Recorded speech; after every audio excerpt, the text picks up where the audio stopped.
నాకు రీసెంట్ గా మ్యారేజ్ అయింది మేడం. నా భర్త కూడా చాలా బాగా చూసుకుంటాడు. కానీ కొన్ని రోజుల నుంచి గొడవలు అవుతున్నాయి మేడం మా ఇద్దరి మధ్యన. బాగా చూసుకుంటున్నాడు అంటున్నావు, మళ్ళా గొడవలు అంటావేంటి? దేనికి అవుతున్నాయి అమ్మ గొడవలు? అంటే రీసెంట్ గా అంటే నాకు ఎక్స్ బాయ్ ఫ్రెండ్ ఉండేది మేడం. అమీర్పేట వచ్చి కోచింగ్ తీసుకున్నాను మేడం. ఇన్స్టిట్యూట్ కి వెళ్ళాను. ఇన్స్టిట్యూట్ లో పరిచయం అయ్యాడు మేడం. 1 year 2 years తిరిగాము. కానీ ఇంట్రెస్ట్ లేదని చెప్పా మేడం ఫస్ట్ మ్యారేజ్ చేసుకోవడం. ఇంతలోకి అమ్మ వాళ్ళు మంచి సంబంధం ఐటీ జాబ్ అని మ్యారేజ్ చేశారు మేడం. ఈ ఫోటో ఆయన నీకేంటి నిన్ను ఎందుకు బాధ పెడుతున్నాడు? ఇన్నాళ్ళు లేనిది 9 నెలలు ఫోటో చూసి మేడం అంటే ఫోటో ఇట్లా బుక్ చేసుకునే దాంట్లో ఎడిటింగ్ చేసి పెట్టారు మేడం. నువ్వు ఇట్లాంటి దాన్ని వచ్చి నీ క్యారెక్టర్ ఇదా అని బజార్ క్యారెక్టర్ నిజంగా అదేనా? పెళ్లికి ముందు వ్యభిచార వృత్తి చేసేది అనేటటువంటి ఆలోచన అతనికి కలగడానికి ఆ ఫోటో ఎవరైతే బుకింగ్ చేసుకుంటారో ఆ బుకింగ్ వాళ్ళ ద్వారా ఆ ఫోటో ఇతనికి రావడం. తన అభిప్రాయాన్ని ఏ విధంగా చెప్తుందంటే, నేను ముందే చెప్పాను పెళ్లి చేసుకోనని చెప్పాను, కానీ 2 సంవత్సరాలు అతనితో తిరిగాను. ఏంటి what message you want to give సమాజానికి? ప్రేయస్ లాగా చూసాడా లేకపోతే ఇంకోలా చూసాడంటే నువ్వు అన్నిటికీ తలకాయ చూస్తున్నావు. ప్రేయస్ లాగా చూసిన తర్వాత అంటే పెళ్లి చేసుకోమా? ప్రేయస్కి అంటే అర్థం ఏంటి? ఏమనుకుంటున్నారు మీ ఆడపిల్లలు అసలు? ఇంకా మళ్ళీ ఈ అబ్బాయినేమో వదిలేసావా? తిరిగిన రోజులు తిరిగి మళ్ళీ ఇంకో అబ్బాయిని పెళ్లి చేసుకున్నా అంటే ఏం మాట్లాడుతున్నావు అమ్మా నువ్వు? విక్రమ్కి ఫోన్ చేసా మేడం. ఈ ఫోటో నీతో ఉన్నప్పుడే దిగా కదా, నువ్వే పెట్టావా అంటే నేనే పెట్టాను. హలో పూజ. విక్రమ్ ఫోన్ ఎందుకు లిఫ్ట్ చేయట్లేదు పూజ? నువ్వు అసలుకి ఎందుకు చేయాలి విక్రమ్? పూజ నీకు నేను ఎందుకు చేయాలి విక్రమ్? నా లైఫ్ అంతా ఆగం చేసావు కదా. కానీ నాకు నువ్వు కావాలి. నువ్వు ఎలాగే నాకు నువ్వు కావాలనేసే కదా నేను అనిస్తుంది. అయితే మ్యారేజ్ అయ్యాక ఎట్లా మెసేజ్ పెళ్లి చేసుకునే చెప్పాను నాకు నువ్వు కావాలి పూజ, నీకోసం ఏదైనా చేస్తాను, నాకు నువ్వు కావాలి. నువ్వు పెళ్లి చేసుకున్నా కావాలి, అవసరమైతే మీ హస్బెండ్ తోడు మాట్లాడైనా మాట్లాడతా, అవసరం మీ హస్బెండ్ ఏదైనా చేయమన్నా నేను చేస్తాను. కాదమ్మా విక్రమ్, వాళ్ళ హస్బెండ్ కి ఫొటోస్ పంపించింది మీరేనా? నేనే పంపించాను మేడం. ఎందుకని? దేనికోసం పంపించావు? నాకు అమ్మాయి కావాలి మేడం. నాకు అమ్మాయి కావాలంటే అమ్మాయి కోసం నేను ఏదైనా చేస్తాను మేడం. నాకు అమ్మాయి కావాలనేసి నేను చేశాను కదా. అదేమన్నా బొమ్మ? కాదు కాదమ్మా, అదేమన్నా బొమ్మ? నా బొమ్మ నాకే కావాలి, నేను చెప్పినట్టు వినాలి అంటే ఎట్లాగమ్మా? మీకు అసలు ఎవరు సరిగ్గా చెప్పేవాళ్ళు లేక ఇలా ప్రవర్తిస్తున్నారు. నువ్వు చదువుకోవాల్సిన టైంలోని నువ్వేం పెద్ద కోటీశ్వరుడుగా? రేపు ఆ అమ్మాయి 4 కేసులు నీ మీద వేస్తే ఆ కేసులను ఎలా పోరాడతావు? కోర్టుల చుట్టూ తిరిగి నీ జీవితాన్ని పాడు చేసుకుంటావా? క్రిమినల్ కేసెస్ వేయించుకొని జైలుకు పోతావా? లేకపోతే నీ జీవితాన్ని సరిదిద్దుకుంటావా? బంగారు భవిష్యత్తును చూస్తావా? నువ్వే నిర్ణయించుకోవాలి.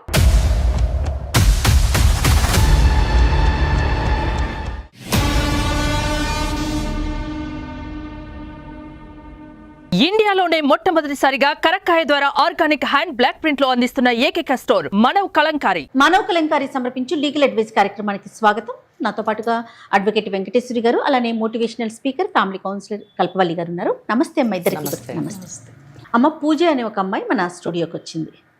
పెళ్లి కాకముందు తెలిసి తెలియని తనంలో చేసిన ఒక తప్పు ఇప్పుడు అమ్మాయికి పెళ్ళి అయిపోయింది, దాన్ని వెంటాడుతోంది. నేను తెలియక చేసిన తప్పు వల్ల నేను ఇప్పుడు పెళ్ళి అయిపోయిన తర్వాత కూడా నేను వెనక్కి వెళ్ళలేకపోతున్నా, ముందుకు రాలేకపోతున్నాను. నిజం చెప్పాలంటే నాకు తను చాలించటమే శరణ్యం అన్నట్లుగా మాట్లాడుతూ మన స్టూడియో దాకా వచ్చిందమ్మా. అమ్మ చెప్పు, అసలు నీ సమస్య ఏంటి? మేడం వాళ్ళు ఇద్దరు ఉన్నారు, ఒకసారి మాట్లాడు. నమస్తే మేడం. చెప్పమ్మా. నా పేరు పూజ. నేను నల్గొండ నుంచి వచ్చాను. నాకు రీసెంట్ గా మ్యారేజ్ అయింది మేడం. నా భర్త కూడా చాలా బాగా చూసుకుంటాడు. కానీ కొన్ని రోజుల నుంచి గొడవలు అవుతున్నాయి మేడం మా ఇద్దరి మధ్యన. బాగా చూసుకుంటున్నాడు అంటున్నావు, మళ్ళా గొడవలు అంటావేంటి? దేనికి అవుతున్నాయి అమ్మ గొడవలు? అంటే నాకు ఎక్స్ బాయ్ ఫ్రెండ్ ఉండేది మేడం. బాయ్ ఫ్రెండ్ అంటే ఇన్స్టిట్యూట్ లో పరిచయం మేడం. అమీర్పేట వచ్చి బీటెక్ అయిపోయింది మేడం నాది. ఓకే, చాలా మంది పరిచయం ఉంటారు కదా, మాట్లాడేది పెద్ద తప్పేం కాదు. అమీర్పేట వచ్చి కోచింగ్ తీసుకున్నాను మేడం. ఇన్స్టిట్యూట్ కి వెళ్ళాను. ఇన్స్టిట్యూట్ లో పరిచయం అయ్యాడు మేడం. 1 year 2 years తిరిగాము. కానీ ఇంట్రెస్ట్ లేదని చెప్పా మేడం ఫస్ట్ మ్యారేజ్ చేసుకోవడం. ఇంతలోకి అమ్మ వాళ్ళు మంచి సంబంధం ఐటీ జాబ్ అని మ్యారేజ్ చేశారు మేడం. అది మ్యారేజ్ చేశాక 3 months 4 months బాగా హ్యాపీగా ఉన్నా మేడం నేను నా హస్బెండ్. కానీ ఇంతలోకి తను ఒకటే మెసేజ్లు ఫోన్లు చేస్తున్నాడు మేడం. నా ఎక్స్ బాయ్ ఫ్రెండ్ నాకు నువ్వు కావాలి, నువ్వు లేకపోతే నేను బతకలేను, చచ్చిపోతా అని టార్చర్ చేస్తున్నాడు మేడం. ఇటు పేరెంట్స్ చెప్పుకోలేను, ఇటు హస్బెండ్ చెప్పుకోలేక నాలో నేను నలిగిపోయాను మేడం చాలా. మీరే ఏదో ఒక న్యాయం చేస్తారని వచ్చాను మేడం. ఎందుకు టార్చర్ ఏ విధంగా అంటే అతనికి మీ హస్బెండ్ కి తెలిసిపోయిందా తెలిసిపోయింది మేడం. మా హస్బెండ్ వాళ్ళ ఫ్రెండ్స్ కి ఫొటోస్ అంటే పంపించాడు మేడం. నా ఎక్స్ బాయ్ ఫ్రెండ్ అంటే ఇట్లా గర్ల్స్ ని బుక్ చేసుకుంటారు మేడం. అలా ఆ విధంగా పంపించి మా హస్బెండ్ వచ్చి నువ్వు ఇలాంటి దానివి అలాంటి దానివి ఒక బజార్ దాని లాగా ట్రీట్ చేసింది మేడం. నా ఎక్స్ బాయ్ ఫ్రెండ్ అసలు మామూలు టార్చర్ కాదు మేడం. అది అసలు ఇటు పేరెంట్స్ చెప్పుకోలేను, ఇటు ఎవరికి చెప్పుకోలేక నాలో నేను నలిగి. ఆ ఫోటో అతనే పంపించాడని నీకు ఎట్లా తెలుసమ్మా? అంటే ఫస్ట్ కోచింగ్ తీసుకునేటప్పుడు దిగాం మేడం. ఆ ఫోటో చూస్తే నువ్వు గుర్తుపట్టావు. ఫోటో మా హస్బెండ్ కి ఎలా వచ్చింది, నువ్వు పంపించావా అని అడిగావా? అంటే దిగింది నేనే మేడం, తెలుసు నాకు. ఇన్స్టిట్యూట్ లో దిగాం మేడం కలిసి. అది ఇట్లా పెట్టేసిండు. మా హస్బెండ్ వచ్చి ఇది నువ్వేనా అని అడిగాడు మేడం. అడిగి నేనే అన్నాను మేడం. నిన్ను బాగా చూసుకుంటున్నాడా నువ్వే అన్నావు. అవును. ఇప్పుడు ఎక్కడి నుంచో ఒక ఫోటో తీసుకొని వచ్చి అది ఎవరైనా మార్ఫింగ్ చేసి ఉండొచ్చు కదా. నువ్వెందుకు వెంటనే మా బాయ్ ఫ్రెండ్ తీసాడని నువ్వు ఎందుకు చెప్పావు? మరి చెప్పేసావు ఆ మాట కూడా? చూస్తుంటే అలా చెప్పావని అని చెప్పలేదు మేడం. అతనే అన్నాడు, చీ నువ్వు ఇట్లాంటి దానివి అట్లాంటి దానివి, నాకు వద్దు, నాకు విడాకులు కావాలని. దేనికి వద్దు? ఫోటోకే వద్దు అంటే అమ్మా ఫోటోకే వద్దు. ఏం చేశాడు అనుకుంటున్నాడు? ఫోటోలోని నువ్వు నేను ఒక్కదాన్నే ఉన్నాను మేడం. మరి ఒక్కదానివే ఉన్న ఫోటోని ఎందుకు చూసి ఎందుకు ఆయన అనుమానపడుతున్నాడు? అంటే అవి అంటే బాయ్స్ ఉంటారు ఇట్లా బుక్ చేసుకుంటారు కదా అమ్మాయిల్ని, అందులో అట్లా సెట్ చేశాడు మేడం నా ఫోటోని. లేకపోతే ఉత్తిగా అయితే అది కన్ఫ్యూజన్ గా ఉంది. చెప్పిందమ్మా, చెప్తోంది తను పాపం చెప్పలేకపోతుంది మన అందరం ముందు. నిజమే కదా, ఒక ఆడపిల్ల. ఇప్పుడు నాకు ఆ అమ్మాయిని ఒక సెకండ్ ఆగమ్మ తల్లిప్ప, కొంచెం జయతో మాట్లాడతా, నాకే బాధ వస్తుంది. ఇక నువ్వేం చెప్తావు? నీ కళ్ళల్లో నీళ్ళు వస్తుంటే నాకు కూడా నీళ్ళు వస్తున్నాయి. అవునమ్మా. ఇప్పుడు ఆడపిల్లల్ని ఆ పదం వాడలేకపోతున్నాం, ఆ పదం మన నోటితోటి ఉపయోగించలేకపోతున్నాం. సో ఇక్కడ ఏంటంటే భర్తకి ఈమెకి మొదట ఒక ప్రేమికుడు ఉన్నాడు అన్న విషయం తెలియకపోవడం ఒక అదృష్టం. ప్రధానమైనటువంటి అంశం ఇక్కడ ఏంటంటే ఈ అమ్మాయి పెళ్లికి ముందు వ్యభిచార వృత్తి చేసేది అనేటటువంటి ఆలోచన అతనికి కలగడానికి ఆ ఫోటో ఎవరైతే బుకింగ్ చేసుకుంటారో ఆ బుకింగ్ వాళ్ళ ద్వారా ఆ ఫోటో ఇతనికి రావడం, అంటే ఆ వ్యవస్థ నుంచి ఆ ఫోటో వచ్చేసరికి నిజంగా చెప్పాలంటే ఏ వ్యక్తి అయినా కానివ్వండి అసలు నిలువెత్తున కూలిపోతాడు అని చెప్పొచ్చు. నిజానికి భర్త స్థానంలో ఉన్నటువంటి వాడు ఒక గౌరవప్రదమైనటువంటి కుటుంబం నుంచి ఒక అమ్మాయిని, చదువుకున్న అమ్మాయిని పెళ్లి చేసుకున్నాను అనే ఆలోచనలో ఉండి ఒక మంచివాడు భార్యను బాగా చూసుకుంటున్నటువంటి అబ్బాయి నా భార్య ఇటువంటి వృత్తి చేసేది అనేటువంటి విషయం అతని నోటీసుకు కానీ వస్తే ఎవ్వరూ సహించరు, భరించరు. నిజం చెప్పాలంటే బ్రతకడం కూడా చాలా ఆలోచించదగినటువంటి విషయం. ఇప్పుడు మన ముందు ఒక అమ్మాయి ఉంది కదా, చాలా అమాయకంగా ఉంది, చాలా అమాయకురాలు అనేటటువంటి కొన్ని కేసుల్లోని ఇటువంటి ఆలోచన విధానాన్ని మనం పక్కన పెట్టుకోవాలి. ఎందుకంటే అమ్మాయిలు అమాయకత్వం పక్కన పెడితే వాళ్ళు చేసుకునేటటువంటి చర్యలు, వాళ్ళు చేసేటటువంటి పనులు వాళ్ళ భవిష్యత్తుని ఏ విధంగా నాశనం చేస్తాయి అన్న విషయాన్ని చూస్తున్నటువంటి ప్రేక్షకులకు కూడా తెలియజేయాలి.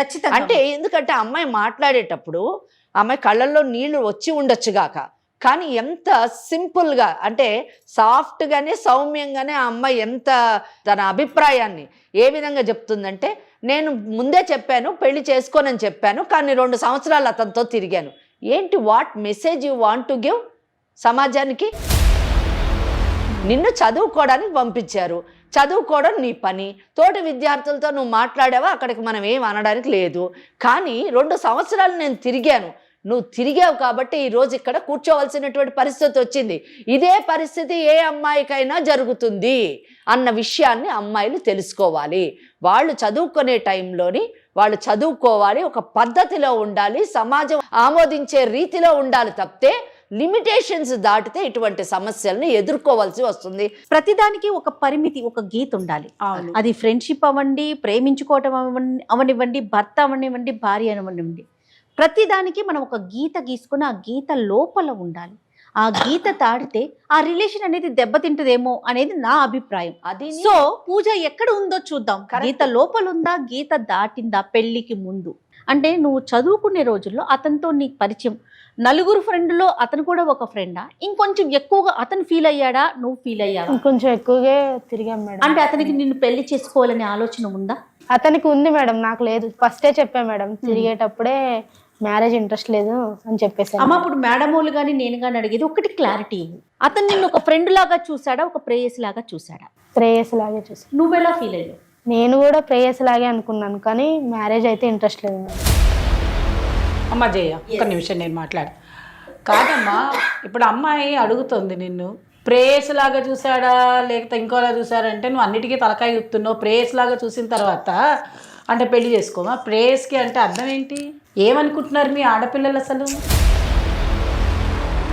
కానీ నువ్వేంటి ప్రేయసి అని చూశాడు అని నువ్వే ఒప్పుకుంటున్నావా? ఇంకా మళ్ళీ ఈ అబ్బాయినేమో వదిలేసావా? తిరిగిన రోజులు తిరిగి మళ్ళీ ఇంకో అబ్బాయిని పెళ్లి చేసుకున్నా అంటే ఏం మాట్లాడుతున్నావమ్మా నువ్వు? మరి అసలు నీకే క్లారిటీ లేదు. కాదుమా, తనకి మనసులో లేదు ఆ విషయం క్లియర్ గా చెప్పి అతను అవాయిడ్ చేయాలి కదా. చెయ్యాలి. ఆ అబ్బాయి అది నీకు పెళ్లి సంబంధం ఫస్టే చెప్పాను మేడం, ఏమని చెప్పి మ్యారేజ్ చేసుకోను వద్దు అంటే. అమ్మ నువ్వు నీ ఉద్దేశంలో పెళ్లి వేరు, తిరగడం వేరా? పెళ్లి వేరు, ప్రేమించడం వేరు. ఆ అబ్బాయి ప్రేయసిగా అనుకుని తిరిగాడు అంటే ఎంత దూరమైనా పోయిండొచ్చు. నేను అడగకూడదు, పొజిషన్ లో అడగాల్సిన క్వశ్చన్లను నేను అడగలేను కదా. అదే ఇప్పుడు నలుగురు ముందు అడిగే ప్రశ్నలు కొన్ని ఉంటాయి, నలుగురు ముందు అడగకూడని ప్రశ్నలు కొన్ని ఉంటాయి. ఇప్పుడు ఆ అమ్మాయి అడిగిన దానికి నేను మాట్లాడి కౌంటర్ ఇవ్వడానికి నేను కొంచెం బాధపడుతున్నాను. ప్రేయసి అన్న మాటకి నువ్వు ఓకే అవునమ్మా ప్రేయసిగా చూసారంటున్నావు. అసలు ప్రేయసి అంటే తెలుసా నీకు? మీరు ఆడపిల్లలు ఏమనుకుంటున్నారు? ఏదో మా అబ్బాయి దొరికాడంటే ఏదో లిప్స్టిక్ కొనిస్తాడు, సెల్ ఫోన్ కొనిస్తాడు, బండిలో పెట్రోల్ పోసుకొని తిప్పేస్తాడు. ఇదేనా ప్రేయస్ అంటే? ఇదేనా బాయ్ ఫ్రెండ్ అంటే? ఇలాగే తిరిగేస్తారా? పైగా ఫోటోలు తీసుకున్నాను, నేను ఫోటోలు ఇచ్చాను, ఏంటి జయ ఇదంతా? అందరు అమ్మాయిలాగే నేను కూడా ఫ్రెండ్లీగా కాదమ్మా. ఇప్పుడు ఎవరు వచ్చారు ఇక్కడ దాకా చెప్పు. అందరూ అమ్మాయిలాగా నువ్వు చేస్తున్నావు, కానీ సమస్య నీకు వచ్చింది కదా, అవునా కదా? సరే ఇంతకీ అసలు ఎందుకు పెళ్లి చేసుకోకూడదు అనుకున్నావు అతన్ని? చెప్పు, ఎందుకు వద్దనుకున్నావు? అతను ముందుగానే ఎందుకు చెప్పావు? అతనికి జాబ్ లేదు, ఏం లేదు, సెటిల్ కూడా కాలేదు మేడం. రైట్, చూసారా? కానీ ఒకటి ఇక్కడ మేడం, ముందుగానే చెప్పానంటుంది ఆమె. డిసైడెడ్ నేను ఓన్లీ ఈయనతో తిరుగుతాను. ముందుగానే చెప్పావు, కానీ ఆ అబ్బాయితో తిరిగావు కదా, వాడికంటే ఆశలు రేకెత్తించావు కదా. తిరుగుతాను కానీ పెళ్లి చేసుకోను. Before studying. అమలు అప్పుడు తిరిగేటప్పుడు మాత్రం అబ్బాయికి డబ్బులు ఉన్నాయా? లేవు మేడం. మరి ఎలా తిరిగేవాడు? మరి పెట్రోల్ పోసుకొని పాపం బండి వేసుకొని తిరగాలిగా. మరి అబ్బాయికి కాస్త ఏమైనా ఉన్నాయా? ఇప్పుడు డబ్బు లేకపోతే పెళ్లి చేసుకోలేదు అన్నావు, తిరగడానికైతే ఏమైనా ఉన్నాయా? మరి పార్ట్ టైం ర్యాపిడో నడిపించి వాడితోనే బైక్ నడిపేది మేడం. ఓహో, బైక్ నడిపిస్తాడు కాబట్టి హాయిగా ర్యాపిడో నువ్వు కూడా బుక్ చేసుకున్నావా? ఈ అమ్మాయి కూడా నాకు ఈ సమయంలోని నా అవసరాలు తీరుస్తున్నాడు అనే ఆలోచనతో భవిష్యత్తులో పెళ్లి చేసుకుంటే నా బాధ్యత కూడా స్వీకరిస్తాడు అనే ఆలోచన ఉండాలి. ఆ ఇంట్రెస్ట్ లేనప్పుడు నీకు అంతకంటే కంఫర్టబుల్ లైఫ్ కావాలని అన్నప్పుడు నువ్వు తిరగకూడదు. ఎందుకంటే నీకు వేరే అబ్బాయి జీవితం పాడు చేసే హక్కు లేదు, అంతే కదా. అది తప్పది. బాగానే ఉంది ఆ అబ్బాయి ర్యాపిడో, మంచిగా నీకు కంఫర్ట్స్, హ్యాపీగా నిన్ను తిప్పుతున్నాడు, అన్నీ బాగానే చేస్తున్నాడు, మంచిగా తిరుగుతున్నావు, మంచిగా ఒక ట్యాగ్ కూడా పెట్టుకున్నావు.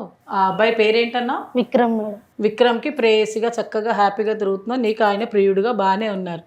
అంతేనా? ఇంకా అంతేనా? ఇంకేమన్నానా? ఇంకా కొంచెం ఇక నేను ఒక స్టెప్ కూడా దాటావా? చెప్పలేను మేడం ఇక ఇవన్నీ. చెప్పలేవు, ఎందుకంటే ఇప్పుడు చెప్తే ఇబ్బంది పొజిషన్లోకి వస్తావేమో అనే ఒక ఆలోచన నీలో ఉంది. కానీ అప్పుడు మాత్రం నువ్వు కంఫర్ట్గా ఉన్నావు, హ్యాపీగా కూడా ఉన్నావు. ఒకటి మేడం, అప్పుడు హ్యాపీ అండ్ కంఫర్ట్. ఇక్కడ ఒక విషయం, ఆ అమ్మాయి ఆన్సర్ తోని మనం అర్థం చేసుకోవాల్సింది ఏంటంటే, ఒకవేళ ఎటువంటిది ఇంకొంచెం ఫార్వర్డ్ కాలేదు అంటే లేదు మేడం అని ఖచ్చితంగా చెప్తుంది. చెప్పలేను అన్నదంటే మనం అర్థం చేసుకోవాలి. అర్థం చేసుకోవాలి. ఇప్పుడు మా ఆయన అడుగుతున్నాడా నిన్ను? ఇప్పుడు ఇక్కడ దాకా ఎందుకు వచ్చావమ్మా? నువ్వు నాకు వద్దు, నాకు విడాకులు కావాలంటుంది మేడం, కానీ నాకు నా హస్బెండే కావాలి మేడం. ఇప్పుడు అబ్బాయి రమ్మని పిలవట్లేదా మీ ఆయన ద్వారానో లేకపోతే ఇంకోళ్ళ ద్వారానో? మరి అసలు ఎందుకు అంటున్నాడు మరి మీ ఆయన? ఆయన నీకేంటి నిన్ను ఎందుకు బాధ పెడుతున్నాడు? ఇన్నాళ్ళు లేని 9 నెలలు ఫోటో చూసి మేడం, అంటే ఫోటో ఇట్లా బుక్ చేసుకునే దాంట్లో ఎడిటింగ్ చేసి పెట్టారు మేడం. నువ్వు ఇట్లాంటి దాన్ని వచ్చి నీ క్యారెక్టర్ ఇదా అని బజార్. క్యారెక్టర్ నిజంగా అదేనా? కాదు మేడం, కాదు. ఇప్పుడు మీ ఆయన నిన్ను నాకు అక్కర్లేదు, నీ క్యారెక్టర్ అసాసినేట్ చేస్తున్నాడు అనే ఒక ఫీలింగ్లో నువ్వు మా దాకా వచ్చావు. అవును, సరిపోయింది. అసలు ఖచ్చితమైన పచ్చి నిజం ఏమిటో మాకు కావాలి. మొట్టమొదటిగా నిజాలు లేకుండా ఇద్దరం చెప్పలేం, అమ్మ చెప్పలేదు, నేను చెప్పలేను. కాబట్టి ఇప్పుడు నిజంగా నీవు అతనితోటి ఓ 2 ఏళ్ళో 3 ఏళ్ళో మీరిద్దరు కలిసి తిరిగినప్పుడు నువ్వు ఫోటోలు ఇంకా ఏమేం చేసావో అవన్నీ నీ మనసుకి కరెక్ట్ అనిపిస్తున్నాయా మీ ఆయన నిన్ను అడుగుతుంటే? మొట్టమొదటి ప్రశ్న.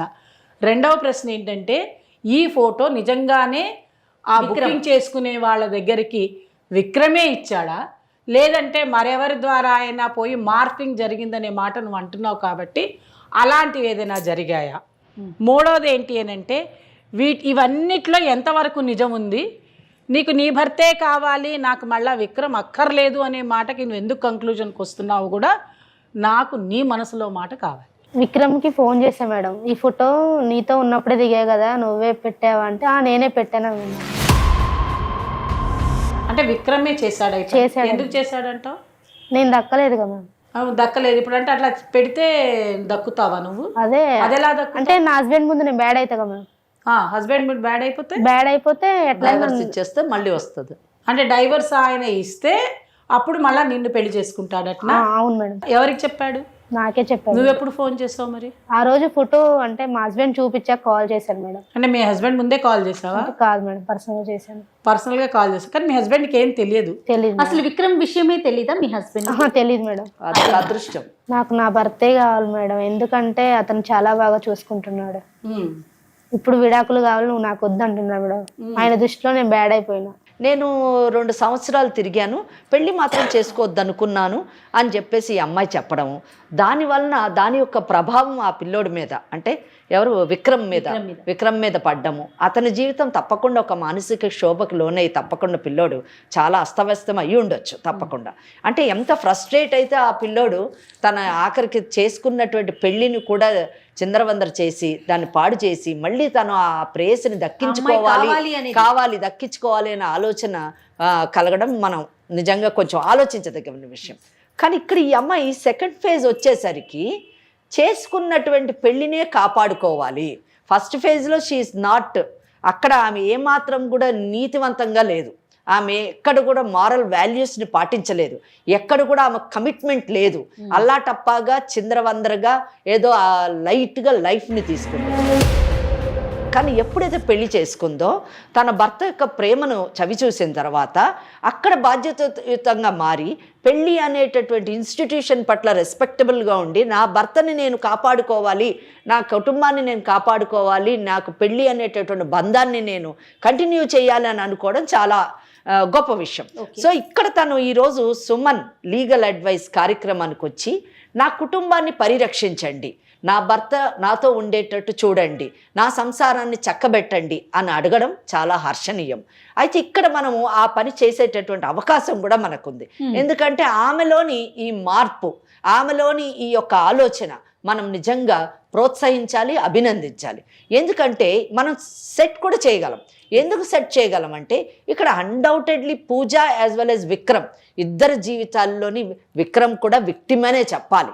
గతంలోని చేసేటటువంటి చర్యల యొక్క ప్రభావం భవిష్యత్తు మీద ఎలా ఉంటుందని భావి తరాల వారికి చెప్పగలిగితే మనం అందించగలం. ఇక్కడ ఇది చేయడానికి మనకు అవకాశం ఏంటంటే లక్కీలీ ఈ కేసులోని భర్తకి వీళ్ళిద్దరూ ప్రేమికులన్న విషయం తెలియకపోవడం, భర్తకి కౌన్సిలింగ్ చేయడం ద్వారా, అలాగే విక్రమ్తో మాట్లాడి నయానో భయాన్నో అతనిలోని మార్పును తీసుకొచ్చి తన భవిష్యత్తుని వేరే విధంగా సరిదిద్దుకోమని చెప్పేసి మనము చేయడానికి చేస్తే తప్పకుండా ఈ అమ్మాయి బాగుంటుంది, విక్రము కొత్త జీవితాన్ని ప్రారంభిస్తాడు, భర్త కూడా శాంతియుతంగా తన భార్యతో కాపురం చేసుకోగలడు. ఒకసారి ఫోన్ కాల్ తీసుకుంటానమ్మా. ఏమా నువ్వు చెప్పు, మీ హస్బెండ్ తో మాట్లాడదామా లేకపోతే విక్రమ్ తో మాట్లాడదాం? అతనికి ఏం చెప్పొద్దా? మీ హస్బెండ్ కి ఏమొద్దు మేడం? ఏమా మరి ఇప్పుడు ఏం చేద్దామంటారు? మరి ఒకసారి విక్రమ్ కాల్ చేయండి, అవకాశం ఉంటే విక్రమ్ తో మాట్లాడి దాన్ని బట్టి డిసైడ్ చేద్దామా? ఏమా చేద్దామంటే? అంతే కదమ్మా. అంతే కదా. కాల్ చేయమ్మా. చేస్తాను.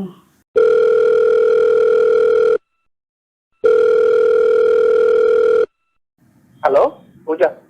విక్రమ్ ఫోన్ ఎందుకు లిఫ్ట్ చేయట్లేదు పూజ? నువ్వు అసలుకి ఎందుకు చేయాలి విక్రమ్? పూజ నీకు నేను ఎందుకు చేయాలి విక్రమ్? నా లైఫ్ అంతా ఆగం చేసావు కదా. నేనేం ఆగం చేశాను పూజ నీ లైఫ్ ని? ఇప్పుడు లవ్ చేసుకొని తిరిగాము, బానే ఉంది, కనీసం నాకు చెప్పాలి కదా పూజ. నువ్వు నీకు ఫస్టే చెప్పాగా విక్రమ్, నాకు మ్యారేజ్ ఇంట్రెస్ట్ లేదని చెప్పా కదా. చెప్పావు పూజ, చెప్పలేదనట్లేదు, కానీ నాకు నువ్వు కావాలి, నువ్వు ఎలాగే నాకు నువ్వు కావాలనేసే కదా నేను అనిస్తుంది.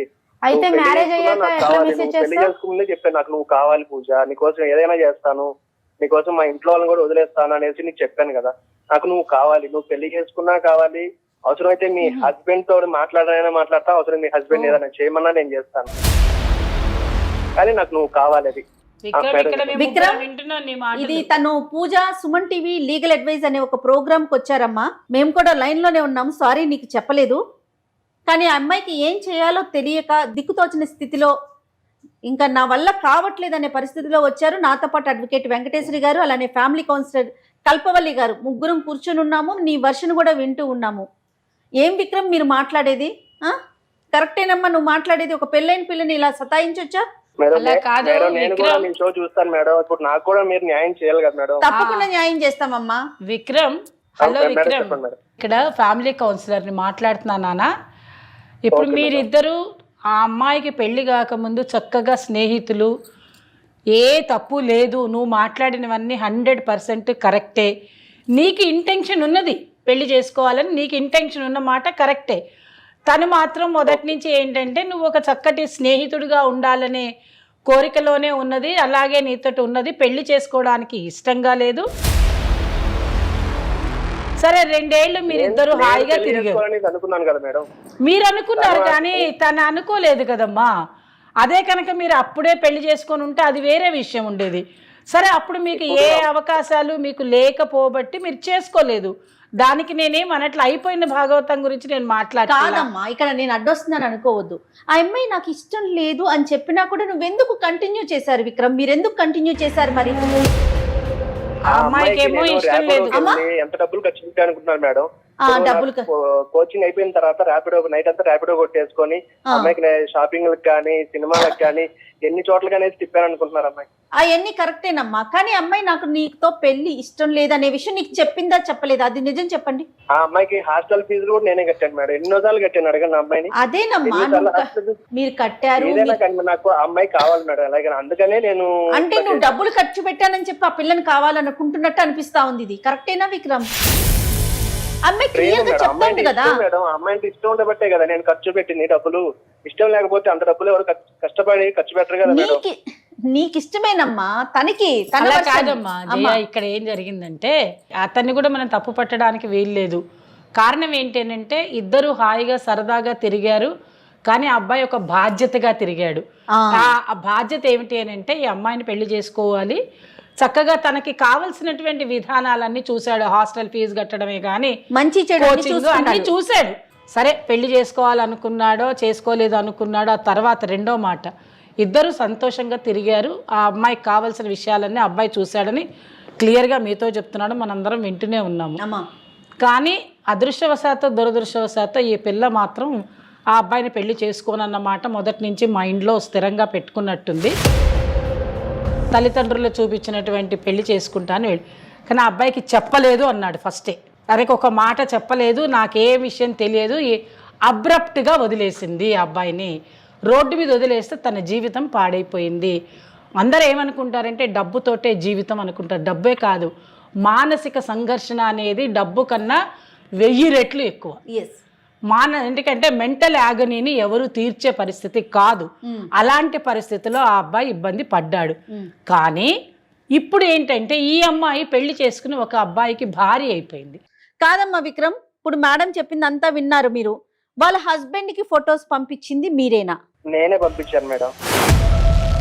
ఎందుకని, దేనికోసం పంపించాను? నాకు అమ్మాయి కావాలి మేడం. నాకు అమ్మాయి కావాలంటే అమ్మాయి కోసం నేను ఏదైనా చేస్తాను మేడం. ఏదైనా చేసేవాడు త్యాగం చేయాలి. అది ఎందుకంటే నువ్వు ప్రేమించిన వాడైతే ఆ అమ్మాయి బాగుండాలని కోరుకోవాలి కాదు కదా. నాకు అమ్మాయి కావాలనేసి నేను చేశాను కదా. అదేమన్నా బొమ్మ అయిపోయింది కదా? కాదమ్మా, అదేమన్నా బొమ్మ? నా బొమ్మ నాకే కావాలి, నేను చెప్పినట్టు వినాలి అంటే ఎట్లాగమ్మా విక్రమ్? ఆమె ఒక మనిషి అమ్మా, దానికి ఒక మనసు. ఒక మాట విను విక్రమ్, మా ఇంట్లో కూడా కాదనుకుని కూడా ఆ అమ్మాయి కోసం ఎంత చేశాను కాబట్టి అమ్మాయిని పెళ్ళైనా కూడా వదులుకోలేకపోతున్నాను. ఇద్దరు ఎక్స్ట్రీమే. నేను తిరుగుతాను పెళ్లి చేసుకున్ననేది ఆ అమ్మాయి, తిరుగు నన్ను పెళ్లి చేసుకోపోయినా పర్వాలా, నీ వర్షం నువ్వు నాకు చెప్పినా పర్వాలా, కానీ నువ్వే కావాలని ఇద్దరు ఎక్స్ట్రీమే ఆలోచిస్తున్నారు కదమ్మా. కాదు విక్రమ్, ఒక మాట, నేను లీగల్ అడ్వైజ్ కార్యక్రమంలోని లాయర్ వెంకటేశ్వరిని మాట్లాడుతున్నాను. నిజానికి సాధారణంగా ఇటువంటి కేసుల్లోని నేను కొంచెం ఇమోషనల్గానే స్పందిస్తాను. కానీ ఈ కేసు వింటున్న మొదటి నుంచి కూడా నీ పట్ల నాకు కొంచెం సానుభూతి ఉంది. ఎందుకు సానుభూతి ఉంది అంటే ప్రథమ స్థాయిలో ఎక్కడ కూడా నీ తప్పు లేదు. నువ్వు ఆ అమ్మాయిని చాలా జెన్యూన్గా, పూజాని చాలా జెన్యూన్గా ప్రేమించావు. ఆమె గురించి నిజానికి నువ్వు ఎన్ని పనులు చేయాలో అన్ని పనులు చేసావు. అక్కడ నీ త్యాగం కనిపిస్తుంది. నీ ఆలోచన కూడా చాలా గొప్పది. ఏంటంటే ప్రేమించడమే కాదు, పెళ్లి చేసుకోవాలి, ఆమెకు ఒక గౌరవప్రదమైనటువంటి స్థానాన్ని నీ జీవితంలో కలిగించాలి అనుకోవడం కూడా హర్షణీయం. కానీ రెండవ స్థాయికి వచ్చినప్పుడు, అంటే ఆ అమ్మాయి పెళ్ళి అయిన తర్వాత ఆమె నాకు కావాలి అని కోరుకోవడం మాత్రం కరెక్ట్ కాదు. First mistake. అది ఎలాగైనా పొందాలి, నయానో భయానో ఆమె జీవితం నాశనం చేసైనా నేను దక్కించుకోవాలి అన్నది ఇంకా క్షమించరానటువంటి నేరం. అంటే నువ్వు మొదట ఒక ప్రేమికుడుగా ఉన్నప్పుడు నువ్వు చూపించినటువంటి గొప్ప లక్షణాలు, నీ ఒక హీరో అప్పుడు నిజం చెప్పాలంటే. ఈరోజు ఆఫ్టర్ మ్యారేజ్, ఆ అమ్మాయి మ్యారేజ్ తర్వాత నువ్వు ఆమెకు ఒక విలన్లాగా మారిపోయి ఆమె నిన్ను తన భర్తని వదిలి నిన్ను పెళ్లి చేసుకుంటుంది అని అనుకోవడం ప్రథమ తప్పు. రెండోది, ఒకవేళ పెళ్లి చేసుకున్నా నువ్వు బలవంతంగా వాళ్ళని విడగొట్టి నువ్వు పెళ్లి చేసుకున్నా ఆమె నీకు కమిటెడ్గా ఉంటుంది అని అనుకోవడం రెండో తప్పు. నిజం చెప్పాలంటే ఆ అమ్మాయికి కమిట్మెంట్ అన్నది లేదు. కమిట్మెంట్ అన్నది లేదు.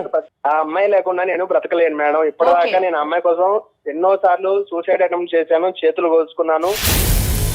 చివరికి నాకు ఏది తెలియక ఈ పని చేయాల్సి వచ్చింది. అవన్నీ నీ ప్రాబ్లమ్స్. అలాగైనా వదిలేస్తాడు, అప్పుడైనా ఒంటరిగా ఉంటది, నేను అలాగైనా పెళ్లి చేసుకున్నాను అనేది అనుకున్నాను మేడం. అవన్నీ నీ ప్రాబ్లమ్స్, నీ తప్పులు. ఎందుకంటే నువ్వు ప్రేమించడం తప్పని నేను అనను, అలాగే నువ్వు ఆ అమ్మాయితో నీ హద్దు మీరు తిరగడం తప్పని నేను అనను, నువ్వు ఆ అమ్మాయికి ఖర్చు పెట్టింది తప్పని అనను. కానీ ఆ అమ్మాయి నిన్ను పెళ్లి చేసుకోను, కేవలం తిరుగుతాను అని చెప్పినప్పుడు ఆ అమ్మాయి క్యారెక్టర్ ఏంటి, ఆమె పర్సనాలిటీ ఏంటి అని అసెస్ చేయకపోవడం నీ తప్పు. అర్థమైందా? ఆమెకి మొదటే కమిట్మెంట్ లేదు. అటువంటి కమిట్మెంట్ లేని అమ్మాయి గురించి నేను చేతులు కోసుకున్నా, ఇప్పుడు ఆమె జీవితాన్ని నాశనం చేస్తా అంటే చూస్తూ ఎవరు ఊరుకోరు. బాగా గుర్తుపెట్టుకో. నేను ఇంతసేపు నీకు చాలా సౌమ్యంగా మర్యాదగా చెప్పాను. ఒకవేళ నీ యొక్క ఈ విధానం కానీ నువ్వు మార్చుకోకపోతే, నువ్వు ఫోటో పంపించాను అని చెప్పేసి నువ్వు ఒప్పుకున్నావు, కమిట్ చేసావు, దాని ప్రకారం నిన్ను బ్లాక్మెయిల్ కింద 7 సంవత్సరాలు శిక్ష అనుభవిస్తావు. అంతేకాకుండా ఆమె జీవితాన్ని, ఆమె గౌరవాన్ని భంగం కలిగించేటట్టు నువ్వు ప్రవర్తిస్తే ఇటు సివిల్ డ్యామేజెస్ కింద నీకు ఎన్ని కోట్లు కావాలంటే అన్ని కోట్లు మేము అడిగేటటువంటి అధికారం ఉంది. అలాగే క్రిమినల్ డిఫమేషన్ కింద నీ మీద కేసులు వేయాల్సి వస్తుంది. ఇవన్నీ వేస్తే నీ బంగారు భవిష్యత్తు. అంటే నువ్వు ఏదో అంత పెద్ద గొప్ప పిల్లోడు. విను నువ్వు, మీకు అసలు ఎవరు సరిగ్గా చెప్పేవాళ్ళు లేక ఇలా ప్రవర్తిస్తున్నారు. నువ్వు చదువుకోవాల్సిన టైంలోని నువ్వేం పెద్ద కోటీశ్వరుడువా? ఒక పేద కుటుంబం నుంచి వచ్చినటువంటి వాడు రాత్రిపూట ర్యాపిడో నడిపి ఆ అమ్మాయి యొక్క అవసరాలు తీర్చాను అని చెప్పావు.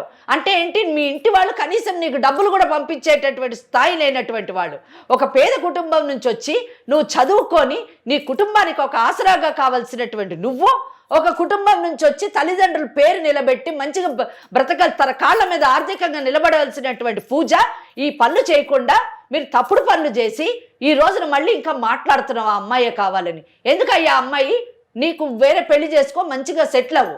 ఇంత మంచిగా చెప్తూ ఉంటే ఎటువంటి ఆర్థిక స్తోమత లేనటువంటి నువ్వు రేపు ఆ అమ్మాయి 4 కేసులు నీ మీద వేస్తే ఆ కేసులను ఎలా పోరాడతావు? కోర్టుల చుట్టూ తిరిగి నీ జీవితాన్ని పాడు చేసుకుంటావా? క్రిమినల్ కేసెస్ వేయించుకొని జైలుకు పోతావా? లేకపోతే నీ జీవితాన్ని సరిదిద్దుకుంటావా? బంగారు భవిష్యత్తును చూస్తావా? నువ్వే నిర్ణయించుకోవాలి. చెప్పిన మాట విను విక్రమ్. నువ్వు యంగ్ ఏజ్ లో ఉన్నావు విక్రమ్, నువ్వు చిన్న వయసులో ఉన్నావు, యంగ్ ఫెలో. నీకు మంచి భవిష్యత్తు ఉంది, మంచి అమ్మాయి దొరుకుతుంది, చక్కగా పెద్దలు చూసినటువంటి పెళ్లి చేసుకో. ఇదంతా గతం ఒక పీడకలగా మర్చిపో. చక్కటి జీవితం. నీ మీద నాకు చాలా గౌరవం ఉంది. నిజం చెప్పాలంటే సానుభూతి కూడా ఉంది.